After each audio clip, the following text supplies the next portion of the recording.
It's nice to be back. What wasn't mentioned then is that I've retired as of... Catherine, hi. I've retired as of the end of February. This is my first gig since then, and it's going to be my last, I'm afraid, so I'm not accepting any more offers of seminars. Unless I'm induced out of retirement by Lena and other members of the faculty. What if we double the price? No, triple it. So it is good to be here. This is my topic. Some of you will have seen some of this before. There's a new section in it, which is the last couple of things I did before retiring on the scholarship of teaching. But it's going to go back on a pathway back to student learning, and I'll show you that pathway in a moment. Before I start, I'm sorry about the quality, but it's your system, but it's also how it is. It's how it is. If you can't read it, I just want to acknowledge my collaborators, Mike Prosser, the principal person that I've researched with for 30 years now, since 1988. And a lot of the work we did on university teaching was together. Then for a while with Paul Ramsden, who was a Pro Vice-Chancellor here, unfortunately died last year. Elaine Martin, who's retired in Melbourne. Paul Ashwin, who's a professor at Lancaster University, which some of you know very well. Sari Lindblom Milana, Pro Vice-Chancellor at University of Finland. Paul Jins, one of your esteemed colleagues, he's not here today. Is it? And Fei Fei Han, who I think might have gone with Rob Ellis to Queensland, but I'm not sure. She's still down on level 2. Is she? Oh, excellent. And some funding from the ARC and from the Higher Education Academy in the UK from the few years I spent in Britain. Most of the time I've worked at UTS and Sydney University. It was just a 6-year stint in the UK where I met Peter and had a terrific time, I have to say. So that's the background. I'm going to dot throughout this seminar some little snippets that just make you think a bit differently. Obviously that didn't make you think a bit differently. I'll try again later. This is the model that Mike and I used, extended a bit from time to time. Basically we started off looking at approaches to university teaching based on some research we did with physics and chemistry academics at this university and UTS. And I'll touch on that briefly. Where I'm going to talk about today is the scholarship of teaching and how that relates to approaches to teaching, how that relates to student approaches to learning, and how that relates to their learning outcome. Now this path here you will have heard ad nauseum, and I'll go through that quite quickly at the end, and those of you that have to rush off and probably heard it before, I'm happy with that. There are two other things that I won't talk about, and that's the teachers' conceptions of teaching, which again came out of the early research from the early 90s, and the environment. The way that teachers pick up aspects of their environment, and that evokes different ways of approaching teaching. So I'm not going to talk about stable or standard approaches to teaching. I'm going to talk about relational or evoked approaches to teaching in this seminar. So that's the focus. Let me just go back briefly over this history. Again, I apologise to those of you that have heard me talk about this so many times. But we found in a phenomenographic study in the late 80s, early 90s, that there were at least 5. We found 5 qualitatively different ways in which university teachers described in self-reports the way they went about their teaching. And they include things like the most basic, we call it, a teacher-focused strategy with the intention to transmit the knowledge. Remember, this is chemistry and physics, so not all of this applied later to the arts, to the social sciences as well. And we modified some of it later to get to pick up that information. So the next ones were where the teacher goes a bit beyond the pure transmission and looked at the extent to which the students might be involved in that process. And the last two, which got a bit muddled over time, were where the teacher was adopting a student-focused strategy where the idea was to help them develop or to get new information. Develop, in this case, science concepts further, or to change science concepts to completely different ones, from Newtonian to Einsteinian, for example. In many cases from Aristotelian to Newtonian. That was quite a step for many first-year physics students in this university. What surprised us, and it doesn't surprise us now because we've done this so much more often, was a breakdown of the highest level to which these teachers self-reported their approaches in their first-year teaching. And these are the numbers of teaching. In the sample of 24 that we had, 12 of them in the first category and 7 in the second talked about teacher-focused ways of teaching. There were only these 4 that went beyond that, and only the last two, which would resemble anything like I imagine most of you would talk about as teaching. In other words, seeing the students as a key part of that process.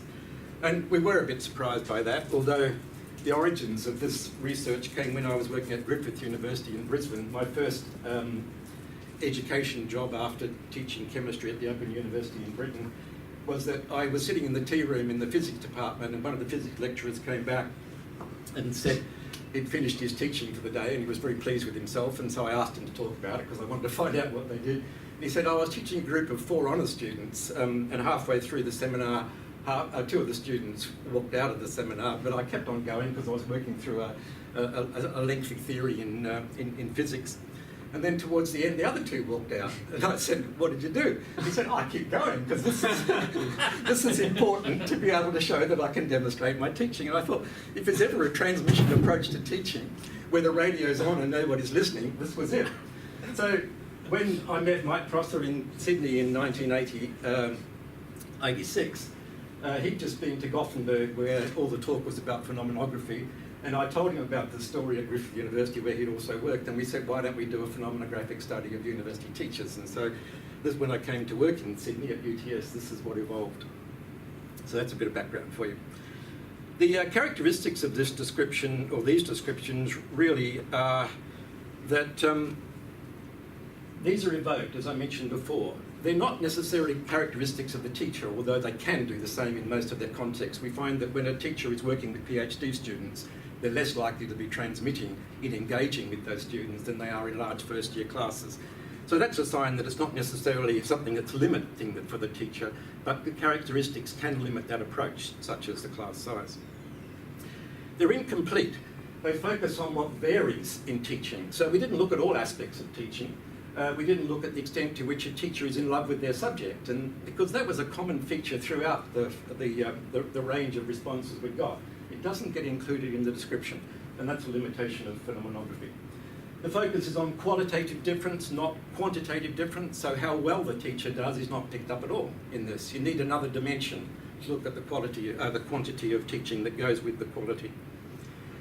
It's a sort of inclusive hierarchy in that some of the strategies that a transmission teacher adopts can also be used by a teacher who's focused on the students, but it's with a different intention. So there's a sort of inclusive hierarchy there. And did I miss one? Yes, these are not necessarily developmental stages in the Piagetian sense or any other sense in that a teacher goes from transmission to student focused. They can go through the steps, they can jump, they can go backwards, forwards, and so on. That's not picked up by this research approach. To illustrate this information, I've taken a quote from a UCL student that I was teaching in England, University College London, in their graduate certificate. And this is what she said. I'll just let you read that. And you can see the red is for the transmission ideas and the blue is for the student-focused ideas that she was presenting.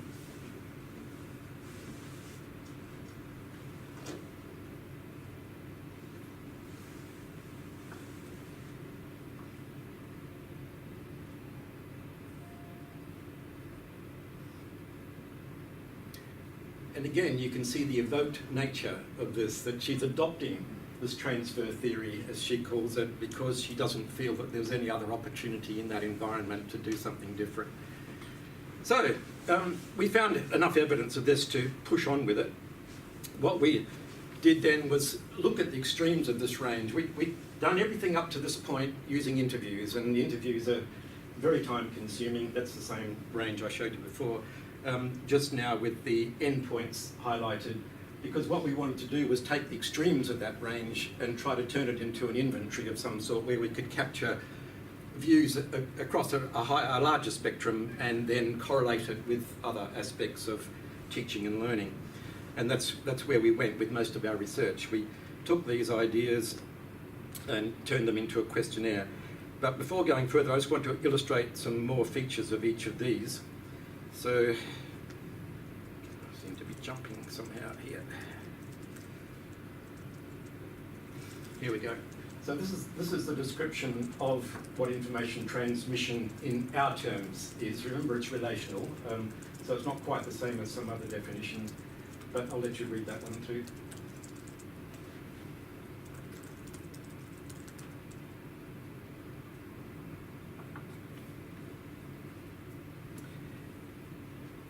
fairly typically student-centred view. All that's fairly positive. There's not a sense in which I'm critical of this. I just don't think it's enough, because having an armoury of teaching skills, ability to use IT, being able to present information that's complex, requiring organisation, are all good characteristics as far as I'm concerned. So it's just that that's limiting relative to this approach, which incorporates that one.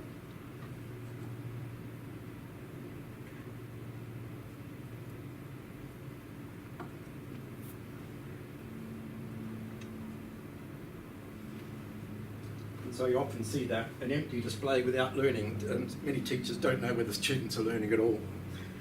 So, I'll just give you two examples of this.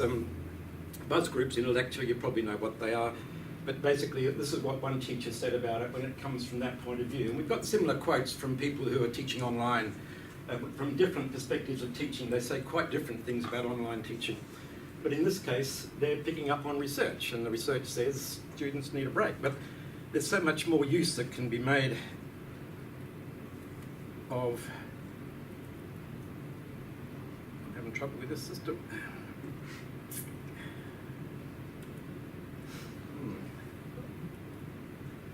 There we go. The student-focused approach is where the buzz groups then are about finding out how the students are actually interpreting what the teacher's talking about and using that as useful information. And so this is one of the ideas with teaching tips, and it's one of the reasons I opposed so many teaching tips when I was working here at the ITL, in that just teaching tips saying use buzz groups in a lecture is not enough. It depends on the conception or the approach that you're using, because if you adopt the approach at the bottom, you're more likely to get so much more out of that tip than you are if you use the top one. Let's see if I can get a better system of going to the next slide. So, we were like Peter Cook, we were interested in a lot more than just what I've shown you there. What we wanted to do next was to take these extremes of this range, as illustrated in that example, and turn it into a questionnaire. And this is where Paul Gins helped us in a later version of this. We first of all prepared this 22-item version, a scale of 11 items in each of these two areas, ranging from high to low, depending on the frequency with which you do something. I sometimes do it, I always do it, I rarely do it, that sort of scale. And these are examples of the items that were in the questionnaire. And some of you I know have come across this questionnaire before. It's now being used in some of our graduate certificate courses. If they're still running, I don't know whether they are. Catherine, they are. Thank you.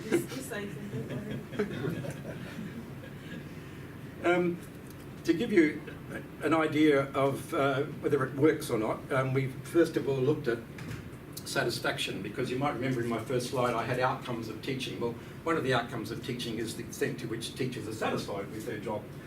And we found that the correlation was 0 with the transmission approach, which means that some teachers were satisfied that had a high transmission approach and some were not, and there was basically 0 correlation. But importantly, there was a small but significant correlation between teachers' satisfaction of teaching and their approach to teaching. There are other examples. This is a little one I did with doctoral students at the University of Oxford, compared with the academic staff at the University of Oxford. I managed to get 82 staff to fill it out. I don't know how seriously they took it, but they were very sceptical about most things I did there. And the 44 DPhil students. And you can see, again, there's correlations that you might have hoped for, that the academics had a higher student-focused approach. That's a score from 1 to 5, and a lower transmission approach. And doctoral students starting out tend to get behind the lectern, rehearse their notes beforehand, feel pretty nervous about things and transmit most of the time. And that came out in the study and both significant correlations. So we're getting to the hub of what this is all about. You're supposed to be thinking about these things. What I want to talk about today is this relationship between the teacher's scholarship of university teaching and the way they approach their teaching. To do that, I need to go first to what is the scholarship of university teaching in terms of my own definition, and also it's shared by Calgary's Institute for Teaching and Learning. This is how they saw the scholarship of university teaching.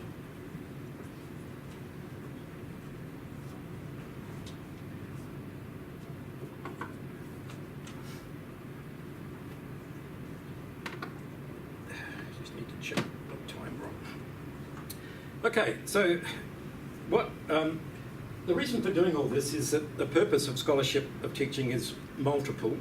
And when it was first introduced, still having trouble. When it was first introduced,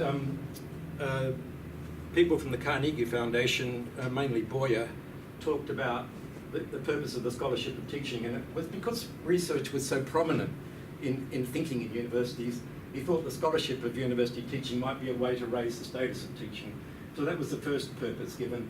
The second one was a means through which teachers might become more knowledgeable in teaching, and that makes sense.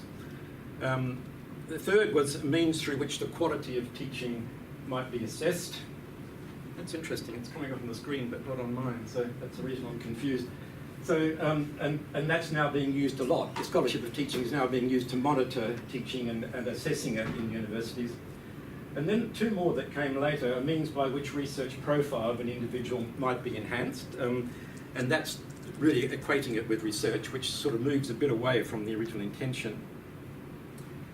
A way of stimulating interest in teaching, and the one that I'm most interested in, was a way to enhance students' experience of learning.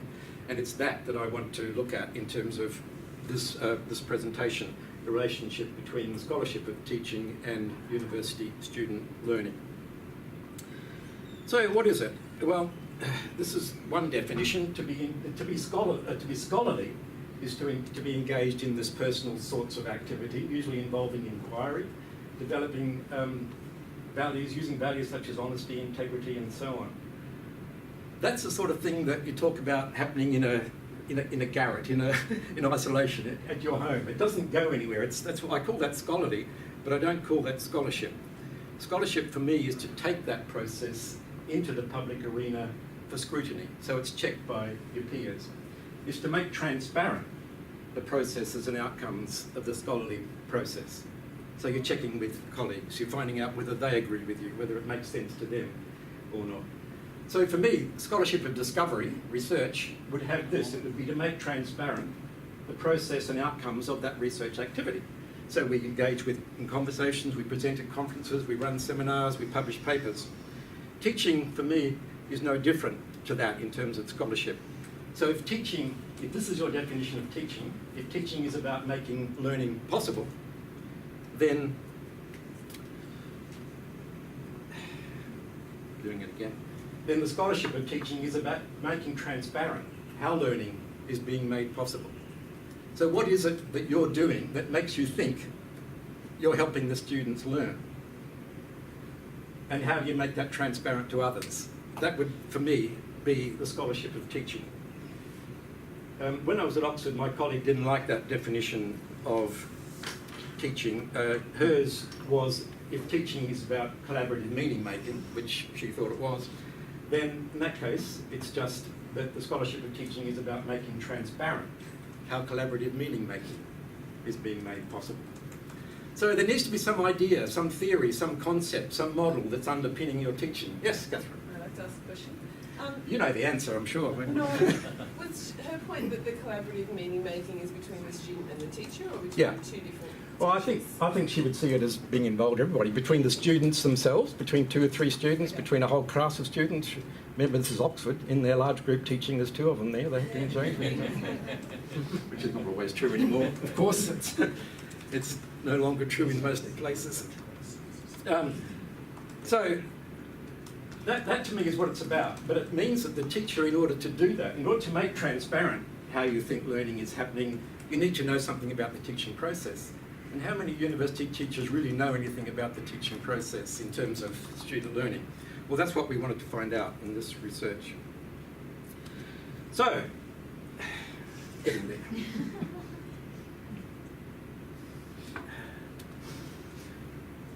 What Paul Ashwood and I did was look at another area of the scholarship of teaching and learning, and I'm going to bring these things together in a moment, but what he and I tried to do was look at the levels of investigation that university teachers can engage in, because we weren't convinced that all university teachers should be doing research into teaching and learning. To me, that doesn't make sense. Most university teachers do research into their discipline area that got them the job that they've got. So to expect them to add university research into university teaching onto that was a huge ask, and I still don't think that's the case. But there's still levels of investigation that I do expect teachers to be involved in. The first one is just when you're finding out what's happening yourself. It's investigation only in the sense that you're asking the question, are the students really falling asleep now, or have I stimulated them enough to keep them awake after lunch? That's something you do to inform yourself. It's verified by yourself. You can see if their heads are down or not, and it becomes personal knowledge. The second level, to me, is where the scholarship of teaching and learning is based. It's to inform a group within a shared context. Now, that shared context might be a whole department, it might be a small group teaching, it might be a teacher and a couple of students, but it's whatever you want to do to inform yourself about what's happening in terms of learning in that environment. It's verified by those in that context. Somebody who's not in the context is not in a position to verify it, and it becomes local knowledge. And the third area is still the scholarship of teaching and learning, but it overlaps with the scholarship of discovery. And that's where the aim is to inform a wider audience with the research or the investigation. It's verified by peers, by those outside the context, and it becomes public knowledge. Now again, I don't think university teachers should all be involved in that third level. This is what I do think, that if you see these three levels and who should be doing it, ranging from 0 to 100%, well, the first one is obvious. You do that when you're about to cross the road. You look each way to see if cars are coming, you verify that knowledge and you act on it. So everybody's going to be doing that. I think everybody should be doing this second one as well, which is finding out about their local context. And in many cases, it's just simply, there might be a 5-minute questionnaire you do at the start of the session. There's many sorts of ways in which that local investigation can be done, checked with peers at some stage during that, and that constitutes the scholarship of teaching and learning, but the first one doesn't. And the last one, the third one, well, yes, I think some people should be doing that. Some people want to be doing that. That becomes their research input, but not everybody. I think there's a big question mark about how many should be involved in that. So there's a sense in which there is the investigation element of the scholarship of teaching and learning, and I want to introduce that through going back to this quote that I started with. This is from the Taylor Institute of Teaching and Learning. And what we did with some help of Fei Han at the time was to look for elements in that quote and in the other studies we've done to find out areas where we might develop a questionnaire based on the scholarship of teaching and learning. And we came up with 4 areas that were common to almost all the studies that we could find, and that is that where the information is shared with teaching peers, making it public, so some items on that, some inquiry or investigation questions, the extent to which it's being reviewed locally or internationally, and then the knowledge base that underpins it, which makes a teacher able to explain why it is they're teaching in that way. What they think about that way of teaching would enable them to think that students would learn. So we developed the questionnaire from that. And by the way, Catherine asked a question, but I'm happy to be interrupted at any stage. This is not just, doesn't have to be a monologue. It might give my voice a rest as well. This is what we came up with. In these 4 areas of the background to this work, we developed, it turned out to be a 12-item inventory. It started off as a 37-item inventory, but after we tested it, only 12 of the items worked. And there were 3 in each of those 4 categories, those ones there.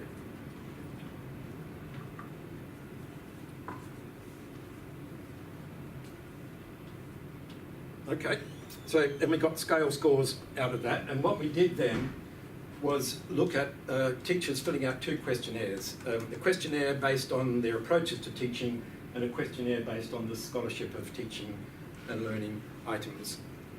And these are the results. And this is the high point of the seminar. This is the new news. These 2 lines are what's crucial for today. There's got to be a bit more after this to show their significance for student learning. But this is the significance for university teaching, in that this first line shows the correlations between each of the 4 scales and when the teachers self-report adopting a student-focused approach to teaching. And they're all positive, correlations, and they're all significant correlations.